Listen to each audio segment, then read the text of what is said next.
Halo semuanya, pada kesempatan kali ini saya akan menjelaskan mengenai materi dari software WordPLS.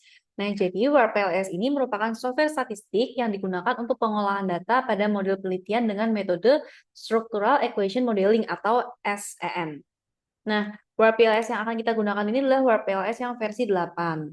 Nah, jadi SEM itu merupakan salah satu pengaplikasian metode statistik dari analisis multivariat yang memungkinkan peneliti untuk memasukkan variabel yang tidak dapat diobservasi ataupun diukur secara tidak langsung oleh variabel indikator. Nah, SEM sendiri terdiri dari dua metode. Yang pertama ada CBSEM, dengan keutamaan fungsi itu untuk mengonfirmasi teori yang sudah ada. Nah, yang kedua ada PLSM yang lebih digunakan untuk mengembangkan model teori secara eksploratif. Nah, dibandingkan dengan first generation teknik yang pendekatannya itu berbasis regresi, contohnya misalkan regresi berganda, regresi logistik, dan analisis varians dengan model penelitian yang sederhana. Nah, SEM ini sebagai second generation teknik itu digunakan untuk menganalisis model penelitian dengan hubungan antar variabel konstruk laten yang lebih kompleks. Dan juga WordPLS ini menjadi software populer yang mampu menguji tipe model penelitian secara simultan. Nah, secara teori, PLSM itu menguji hipotesis penelitian yang menjelaskan hubungan kompleks antar variabel laten yang terdiri dari variabel endogen dan juga variabel eksogen yang tervisualisasi dalam suatu model jalur atau path model dengan menggunakan analisis kausal prediktif. Nah, berikut adalah jenis-jenis variabel yang dapat diteliti menggunakan metode PLSM. Yang pertama, ada variabel independen atau eksogen, itu adalah variabel yang memberikan pengaruh terhadap dependen. Lalu ada variabel dependen atau endogen, yaitu variabel yang diberikan pengaruh oleh independen. Nah, di sini juga ada variabel mediasi yang merupakan variabel ketiga yang menjadi perantara hubungan antara variabel independen terhadap dependen. Dan yang terakhir ada variabel moderasi atau variabel ketiga yang berperan untuk memperkuat atau memperlemah hubungan antara variabel independen dengan variabel dependen. Nah, di PLSM sendiri itu ada dua proses yang akan diolah. Yang pertama ada outer model atau model pengukuran. Nah, selanjutnya yang kedua ada inner model atau model struktural. Nah, berikut merupakan ringkasan dari apa aja sih uji-uji yang harus dilakukan. Yang pertama untuk model pengukuran atau outer model itu ada uji validitas konvergen, ada validitas diskriminan, ada reliabilitas, dan juga ada model fit. Nah, untuk dasar pengambilan keputusannya bisa dilihat di modul ini. Dimana kalau misalkan yang validitas konvergen itu dikatakan lolos kalau nilai autoloading di atas 0,7 dan nilai AV di atas 0,5. Selanjutnya untuk validitas diskriminan itu untuk Fornell Larker di mana akar kuadrat nilai AV lebih besar dari korelasi tertinggi dengan konstruk lain. Lalu untuk cross loadings itu berarti nilai indikator loading tiap item dengan konstruknya itu lebih tinggi dari nilai cross loadingnya. Nah, untuk reliabilitas itu dikatakan reliable kalau misalkan composite reliability di atas 0,7 dan Cronbach's alpha di atas 0,7. Lalu untuk model fit di sini ada beberapa dasar pengambilan keputusan. Untuk APC itu nilai probability di bawah alfa, nilai ARS itu nilai probability di bawah alfa, lalu nilai AARS itu nilai probability juga di bawah alfa. Nah, untuk AVIF itu nilai AVIF itu harus di bawah sama dengan 5 atau idealnya itu di bawah sama dengan 3,3. Lalu untuk nilai GOF itu di mana nilai GOF yang di atas 0,36 itu artinya besar, di atas 0,25 artinya sedang, dan di atas 0,1 artinya kecil. Nah, lanjut ke model struktural atau inner model. Yang pertama ada koefisien determinasi atau R-square, di mana R-square ini kalau misalnya di atas 0,75 berarti tergolong substansial, kalau di atas 0,5 berarti tergolong sedang, dan di atas 0,25 tergolong lemah. Lanjut ada relevansi prediktif atau Q-square. Nah, di sini kalau misalkan Q-square-nya 0,35 itu berarti besar relevansi prediktifnya. Kalau Q-square-nya 0,15 itu relevansi prediktifnya sedang. Dan kalau Q-square itu 0,02 itu berarti relevansi prediktifnya kecil. Nah, ada juga ukuran efek atau F-square, di mana di sini kalau F-square-nya 0,35 itu efeknya besar, 0,15 itu sedang, dan 0,02 itu kecil. Nah, terus terakhir di sini ada uji hipotesis, mau melihat arah hubungan dan juga nilai koefisien jalurnya. Di mana kalau misalkan nilai koefisien jalurnya mendekati plus 1, itu artinya hubungannya itu positif dan juga searah. Sedangkan kalau mendekati minus 1, itu artinya hubungannya negatif dan berlawanan arah. Nah, koefisien jalur itu juga digunakan untuk melihat besaran relatif pengaruh variabel independen terhadap dependen. Nah, terus lanjut di sini untuk pengujian hipotesis itu juga bisa dikatakan signifikan kalau misalkan nilai p-value-nya itu lebih kecil daripada nilai alfanya. Dan di sini kita akan menggunakan basic alpha itu sebesar 0,05. Jadi kita akan membandingkan kalau misalkan nilai p-value-nya lebih kecil dari 0,05 itu artinya pengaruhnya signifikan. Oke, nah sudah, kalau sudah kita langsung lanjut aja. Nah, di sini paling yang penting sebelum kita melakukan analisis menggunakan WordPLS, pastikan kalian sudah punya model penelitian. Lalu pastikan bahwa datanya yang akan diolah itu sudah dalam bentuk Excel workbook ataupun CSV ataupun teks agar bisa diolah dengan software WordPLS 8. Nah, di sini kita akan menggunakan data contohnya menggunakan Excel workbook ya teman-teman. Jadi kita akan menggunakan format yang ini. Nah, berikutlah home awal dari software WordPLS. Nah, di sini sebentar kalian bisa langsung melihat untuk softwarenya. Di sini sudah dibuka. Langkah pertama tinggal diklik yang proceed to use software. Nah, ini adalah tampilan awal kalau misalkan teman-teman membuka software WordPLS. Oke, selanjutnya kita bahas dulu untuk modulnya. Nah, di sini ada 5 proses. Yang pertama itu ada dari step 1 sampai step 5. Kalau sudah, kita langsung aja ke contoh soal. Di sini ada contoh soalnya. Kita mau menganalisa terkait hipotesis berikut nih. Kita bisa langsung lihat untuk gambar hipotesisnya atau model penelitiannya. Di mana hipotesis 1 berarti mau meneliti pengaruh dari MC ke MS. Lalu hipotesis 2 itu dari MS ke MP. Lalu hipotesis 3 itu meneliti MC ke MS namun dimoderasi oleh IA. Lalu untuk hipotesis 4 berarti mau meneliti MC ke MP namun dimediasi oleh MS. Nah, setelah kalian bisa membaca gambar ini, silakan ditulis bagian hipotesisnya secara lengkap. Nah, di sini kita akan menggunakan one tilt ya, teman-teman. Jadi kita akan menggunakan pengaruh yang melihat arah. Jadi hipotesisnya itu signifikan dan positif. Oke, nah di sini contoh soalnya, kalian diminta untuk analisis PLSM mencakup model pengukuran dan juga model struktural atau outer model dan juga inner model. Oke, nah kalau misalnya sudah, tadi langkah awal kita bisa langsung klik proceed to use software. Nah, kita akan menuju ke step 1 dulu. Nah, kalau gitu kita langsung aja ke bagian software WordPLS-nya.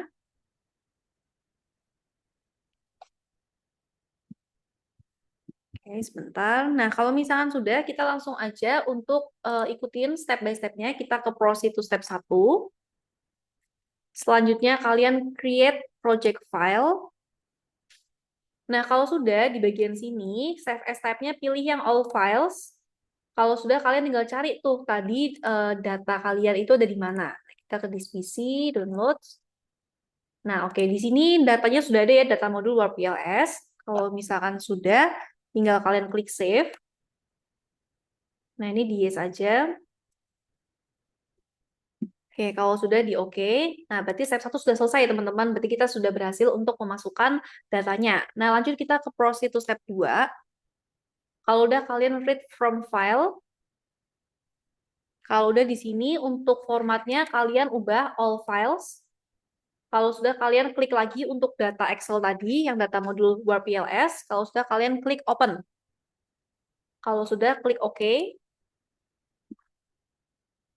Nah, kalau misalnya sudah klik OK, kalian tunggu sebentar, nanti sampai data mentah yang udah diunggah itu akan dibaca dan juga ditampilkan nih oleh WordPLS-nya. Nah, ini kita tinggal tunggu. Nah, ini sudah muncul. Kalau misalnya sudah muncul semua seperti ini, kamu bisa klik next. Kalau sudah, klik finish.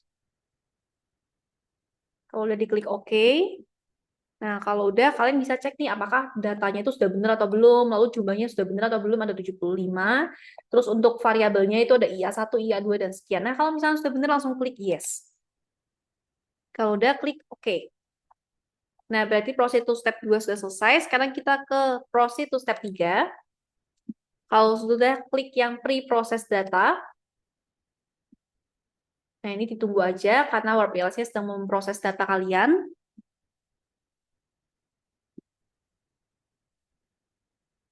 Oke, kalau sudah muncul oke, tinggal diklik oke. Kalau sudah, diklik oke lagi. Kalau memang sudah benar, kita klik yes.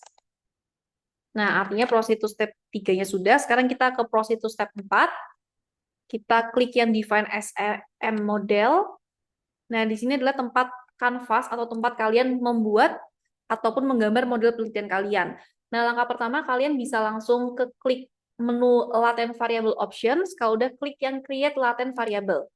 Kalau udah select ataupun pilih lokasi dimanapun kalian mau, kita fokus dari yang kiri dulu.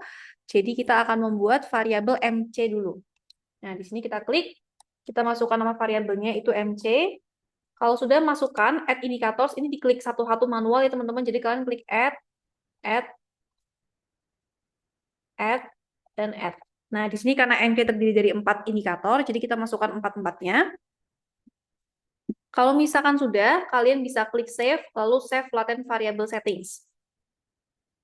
Nah, artinya di sini sudah ada ya teman-teman untuk variabel MC. Nah, kita bisa lakukan selanjutnya untuk variabel-variabel lain, kita masih sama create latent variable. Kita ke bagian yang tengah itu ada MS. Kita masukkan MS1, 2, 3, 4, 5. Nah, kalau sudah save lagi, save latent variable settings. Kita masukkan di sini. Nah, lanjut lagi, create lagi yang ke kanan itu MP. Kita masukkan MP1, 2, 3, 4, save. Lalu terakhir masukkan yang bagian moderatornya. Kita masukkan yaitu IA. Tinggal kita add. Kalau sudah sama. Oke, nah kalau variabelnya sudah terbentuk, nah sekarang kita bisa menyambungkan untuk anak panahnya. Yang pertama kita pilih yang direct link options, ini untuk membuat anak panah untuk yang direct. Jadi kita create direct link, kita masukkan dari MC ke MS. Oke, sebentar. MC ke MS. Nah, untuk caranya, itu kalian bisa klik MS, lalu klik MP. Jadi bukan ditarik, tapi diklik per variabel. Kalau udah tinggal dirapiin aja. Nah, ini untuk yang direct atau yang pengaruh langsung. Sedangkan kalau untuk moderasi, kalian bisa klik yang di moderating link options, lalu create moderating link. Kalau udah, kalian klik IA, lalu ke anak panah ini. Jadi untuk moderasi itu bukan diklik variabel ke variabel ya teman-teman, tapi variabel ke anak panah. Nah, kalau sudah tinggal dirapikan seperti ini. Nah, kalau misalkan udah terbentuk untuk model penelitiannya, nah sekarang bisa ke bagian model options, lalu kalian save model and close. Nah, artinya itu berarti model penelitian kalian sudah tersave nih di WPLS-nya. Nah, kalau udah kita ke langkah terakhir, yaitu kita mau ke proceed to step 5. Nah, kalau sudah kita tinggal klik perform SEM analysis. Nah, maka dia akan langsung memunculkan hasil dari analisa datanya. Nah, berikut adalah hasil yang sudah jadi. Ini ya teman-teman hasilnya. Nah, kalau misalnya sudah tinggal kita bikin interpretasi ke bagian jawabannya. Nah, di sini untuk interpretasi kita bisa buka file modulnya. Kita akan mulai dari yang pertama sebentar.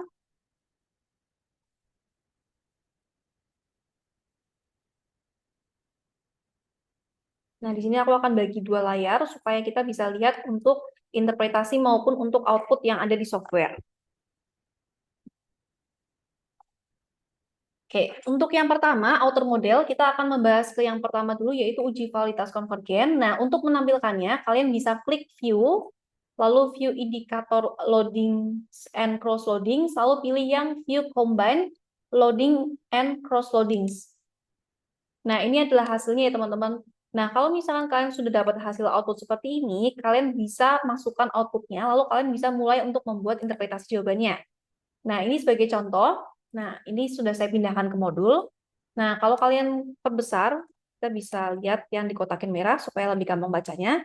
Jadi kita akan membaca untuk indikator loading and cross loadings, yaitu kalian tinggal connect-in atau pertemukan antara indikator-indikator ini dengan variabel utamanya. Jadi semisal MC1 sampai MC4 kalian baca yang di kolom MC. Selanjutnya sama MS1 sampai MS5 kalian baca yang di kolom MS. MP1 sampai MP4 itu di kolom MP, dan IA1 sampai IA4 itu di kolom IA. Nah, kalau misalkan di bagian sini, itu ternyata ada butir pertanyaan yang tidak valid, kalian bisa kembali ke step 4. Nah, nanti kalian bisa pilih edit latent variable, lalu kalian bisa remove untuk butir pertanyaan yang tidak valid. Nah, kita akan cek dulu apakah ini valid semua atau enggak. Oke, nah di sini untuk yang bagian outer loading pertama, itu kita harus cek bahwa seluruh nilainya yang dikotakin merah ini harus di atas 0,7 ya teman-teman. Jadi kalau misalkan di bawah 0,7 itu artinya tidak valid. Nah berhubung ini semuanya aman di atas 0,7, maka kita tidak perlu untuk kembali ke step 4 untuk meremove indikatornya. Nah tapi kita ambil contoh semisal ada satu indikator nih, misalkan yang ternyata nggak di atas 0,7. Kita anggap misalkan yang MP1, anggaplah MP1 itu tidak valid ya teman-teman. Nah, kita bisa balik ke bagian proceed to step 4. Nah, di sini define SM model. Nah, di bagian sini teman-teman kalian bisa mengedit latent variable. Nah, misalkan kita mau ubah yang MP4. Nah, di sini untuk bagian MP4 bisa kalian remove. Kalau udah nanti kalian tinggal save. Terus kalau udah kalian tinggal running sama seperti step-step sebelumnya. Itu contoh aja kalau misalkan memang ada indikator yang mau dibuang karena nggak valid. Nah, karena ini valid semua, jadi kita langsung balik lagi ke modul. Oke. Nah, oke lanjut di sini kita akan ke pengujian selanjutnya. Kita akan melihat nilai dari AV-nya. Nah, caranya gimana? Caranya kita bisa klik view, lalu ke bagian view latent variable coefficients. Nah, di sini kalau udah, kita bisa lihat nilai average variance extract-nya atau nilai AV-nya di sini. Nah, kita dari kotak yang merah ya, jadi kita bisa lihat yang di baris ini nih, teman-teman. 0,714 sampai 0,723. Nah, di sini nilai AV yang diharapkan itu adalah di atas 0,5. Jadi berhubung semuanya itu di atas 0,5, nah maka kalian bisa membuat interpretasi jawaban, bisa disimpulkan bahwa seluruh indikator dan juga variabel yang digunakan itu sudah memenuhi persyaratan uji validitas konvergen. Oke, kalau misalnya udah, sekarang kita lanjut ke bagian selanjutnya yaitu validitas diskriminan. Nah, untuk validitas diskriminan, kalian yang pertama mau menampilkan hasil dari Fornell Larker. Nah, caranya klik view. Kalau udah klik yang view correlations among latent variable and error. Kalau udah pilih yang atas, view correlations among latent variables with square roots of AV. Nah, ini adalah hasilnya. Kalau udah, kita bisa ambil, lihat nilai yang bagian atas, kita fokus ke yang bagian ada tanda kurungnya, itu sebenarnya konekin aja sih MC ke MC, MS ke MF, MP ke MP, IA ke IA. Nah, di sini supaya lebih jelas, kita lihat yang di modul, di sini sudah aku kotakin merah ya teman-teman, ini adalah angka yang akan kalian baca. Nah, belum sampai situ, kita bisa lanjut lagi untuk melihat nilai dari cross-loadings-nya. Nah, untuk caranya kalian ke view, lalu ke view indikator loadings and cross loadings, lalu ke bagian view combined loadings and cross loadings. Oke, nah kalau sudah bisa dilihat dari nilai yang tadi di kotak-kotakin masih sama. Oke, nah di sini untuk pengujian validitas diskriminan itu hasilnya dikatakan valid kalau misalkan akar kuadrat nilai AV itu lebih besar dibandingkan korelasi tertinggi dari konstruk lainnya. Didukung dengan nilai indikator loading setiap item dengan konstruknya lebih tinggi dari cross loading. Nah, cara baca gimana? Aku akan detailsin di bagian modul sini. Kita mulai dari yang for Larker. Nah, jadi angka yang dikotakin merah ini harus paling tinggi di antara kanan ataupun kirinya. Kayak misalkan yang pertama nih 0,845, dia paling tinggi teman-teman di antara sebelah kanan-kanannya. Berikut juga 0,869, 0,833, dan 0,850. Artinya untuk for Larker itu sudah memenuhi persyaratan. Nah, lanjut di sini untuk yang indikator cross-loadings-nya, ini juga sama ya teman-teman, kamu bisa cek yang kotak merah. Kalau misalkan angkanya itu paling tinggi di antara samping-sampingnya, itu artinya berarti dia juga memenuhi persyaratan dari validitas yang diskriminan. Nah, di sini kalau kita lihat, semua yang dikotakin merah, itu dia memang paling tinggi di antara samping-sampingnya. Maka dari itu, dapat dikatakan bahwa indikator dan variabel yang dipakai ini memenuhi persyaratan uji validitas diskriminan. Oke, kalau sudah kita bisa lanjut ke bagian yang ketiga, yaitu terkait dengan uji reliabilitas. Oke, nah di sini untuk menampilkan nilai Cronbach's alpha dan composite reliability, kita bisa klik view, lalu ke bagian view latent variable coefficients, kita klik. Nah, maka di sini akan langsung muncul nilai dari composite reliability maupun Cronbach's alpha ya teman-teman. Kalian bisa lihat di sini nilainya sudah muncul dari 0,9 sini sampai 0,872 ini. Nah, di sini nilai yang diharapkan itu adalah di atas 0,7. Jadi kalau misalkan yang dikotakin merah ini semuanya di atas 0,7, itu artinya juga sudah memenuhi persyaratan uji reliabilitas. Nah, di sini semuanya di atas 0,7 ya teman-teman, jadi ini artinya lolos juga. Oke, kalau sudah kita akan ke bagian outer model terakhir yaitu model fit. Nah, di model fit ini kita bisa langsung ke view, lalu pilih yang view general result.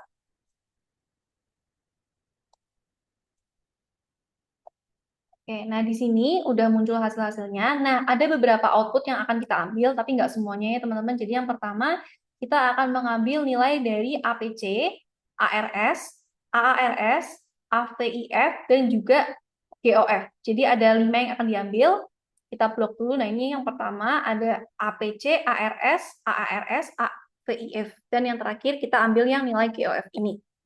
Nah, kalian bisa lihat untuk dasar pengambilan keputusannya ada di sebelah kanannya sebenarnya. Kalau misalkan di sini nilai probability-nya itu di bawah 0,05, sebentar ya. Nah, di sini kalau nilai probability di bawah 0,05 itu berarti artinya sebentar, sorry.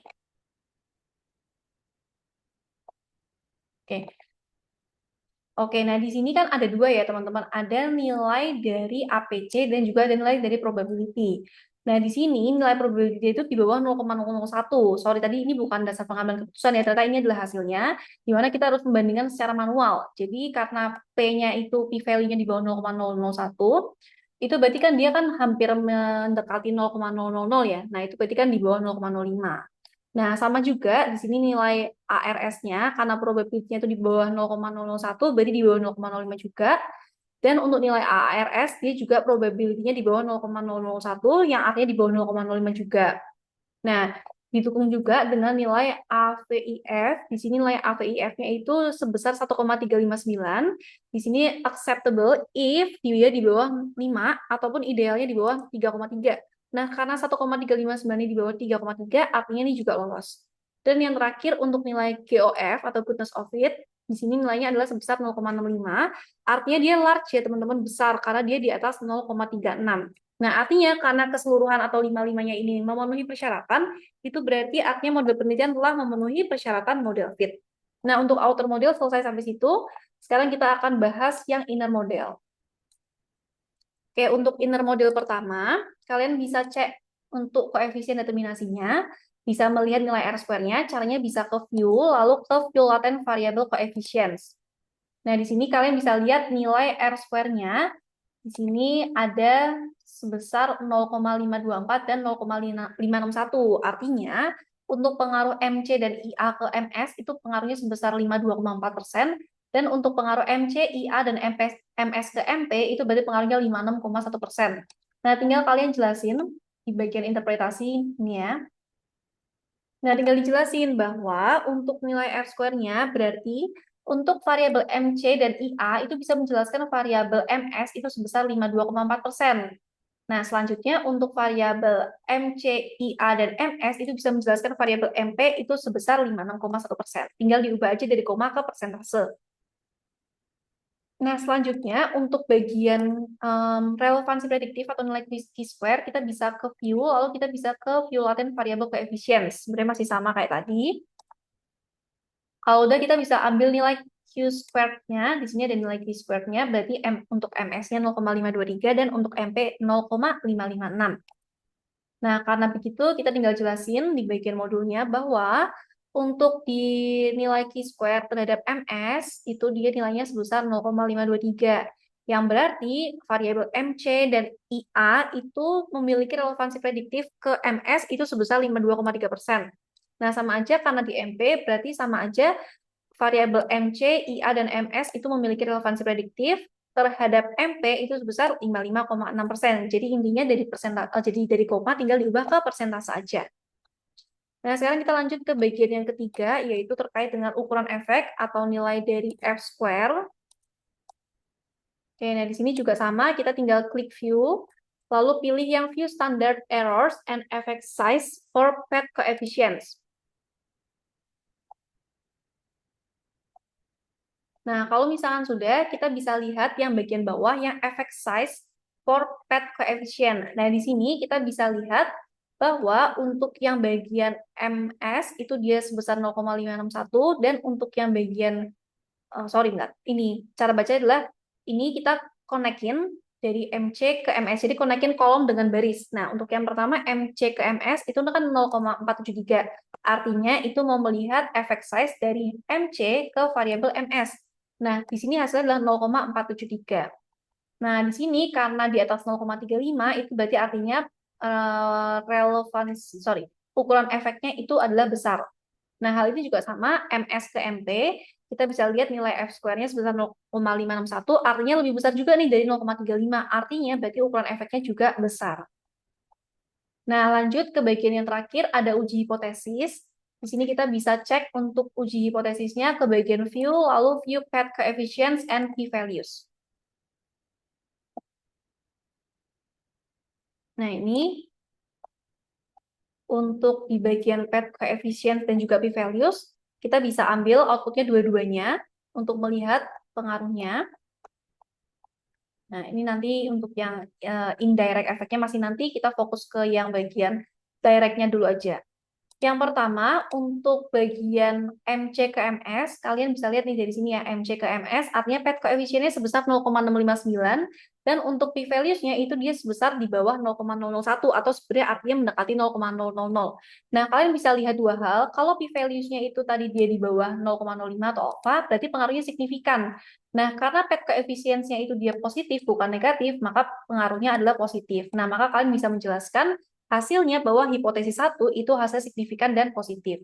Nah, untuk hipotesis 2 dari MS ke MP, kalian juga bisa cek di sini MS ke MP, berarti untuk path coefficients-nya 0,746 dan untuk p-value-nya 0,000. Artinya pengaruhnya juga signifikan dan positif. Nah, lanjut untuk IA, di sini sebagai variabel moderator, kita mau lihat hubungannya moderatornya itu gimana sih ke bagian MC terhadap MS. Nah, caranya juga sama, kalian bisa lihat di sini pakai tanda bintang ya teman-teman, kalau moderator itu disimbolkan dengan bintang. Nah, IA MC atau IA sebagai moderator dari MC ke MS, kalian bisa lihat di sini. Dia path coefficient-nya minus 0,113. Nah, untuk p-value-nya 0,157. Nah, karena p-value-nya di atas 0,05, artinya berarti pengaruhnya tidak signifikan, dan karena path coefficient-nya negatif, berarti pengaruhnya negatif. Tadi kalian bisa jelaskan bahwa si moderasi atau moderator IA atau International Product Adaptation itu, dia itu pengaruhnya tidak signifikan dan juga mempengaruhi secara negatif, atau dalam artian berarti dia memperlemah hubungan antara MC terhadap MS. Nah, untuk part terakhir atau hipotesis 4, di sini kan kita mau lihat variabel mediasi, yang artinya di tengah-tengah itu ada MS. Jadi kita mau lihat pengaruh MC terhadap MP, tapi dimediasi atau dijembatanin oleh MS. Nah, maka dari itu kita bisa melihat nilai di indirect effect, bukan di bagian direct effect-nya. Nah, untuk melihatnya, kita bisa balik ke bagian, kita close dulu. Kalau udah kita bisa ke view, lalu kita view yang indirect and total effects. Karena kita mau lihat indirect efeknya, bukan direct efeknya. Oke, kita klik yang atas. Nah, kalau sudah, di sini kita bisa cek untuk nilainya. Kita bisa lihat, kita mau melihat pengaruh MC ke MP.